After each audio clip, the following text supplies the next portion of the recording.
Hi everyone, my name is SuddenlyNinja and welcome to a new episode of In the Beginning. This week we're going back to bed.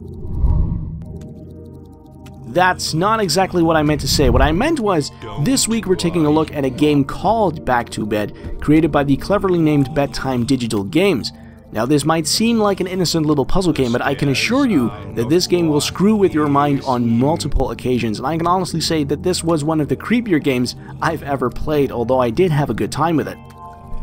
In Back to Bed, you control this dog-like creature with a human face that's apparently supposed to represent the main character's subconscious that guides and protects him whenever he's asleep, and I can tell you, he is asleep for most of the game.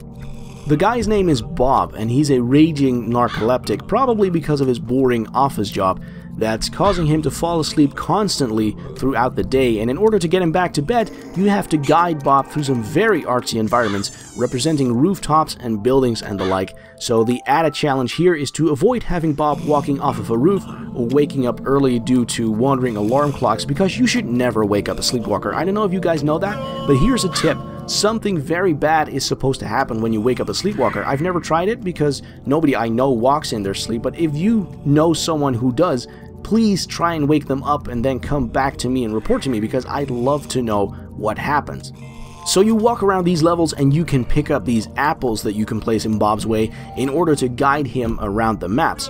Fortunately, Bob always turns right whenever he's faced with an obstacle, so you can sort of predict where he's going, and the game also shows you these footprints to let you know where Bob is headed in a couple of steps, so you can accurately predict your route and the best way to get Bob back to bed.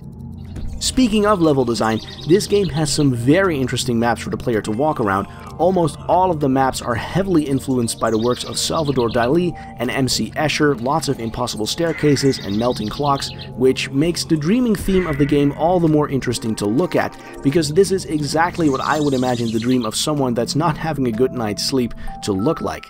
Of special note is also the creepy voiceover that guides you through the first couple of levels, explaining how to play and also providing you with the occasional commentary during certain bits of the game.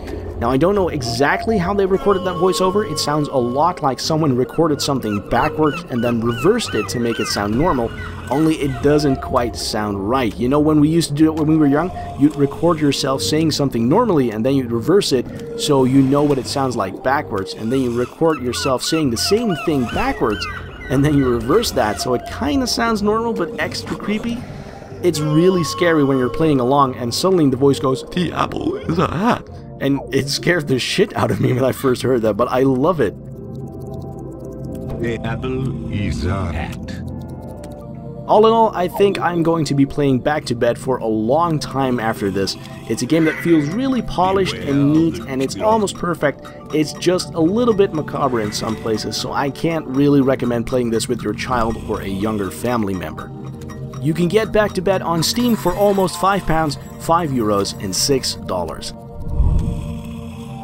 That's it for this week's episode of In the Beginning. Stay tuned for a new episode every Friday right here on the channel. If you enjoyed this preview, please consider sharing it with your friends on the Facebook and on the Twitter, or leave a nice comment behind below. I always try to read and respond to every single one of them. I want to thank you very much for watching, and I hope you will join me on next week's episode. Goodbye.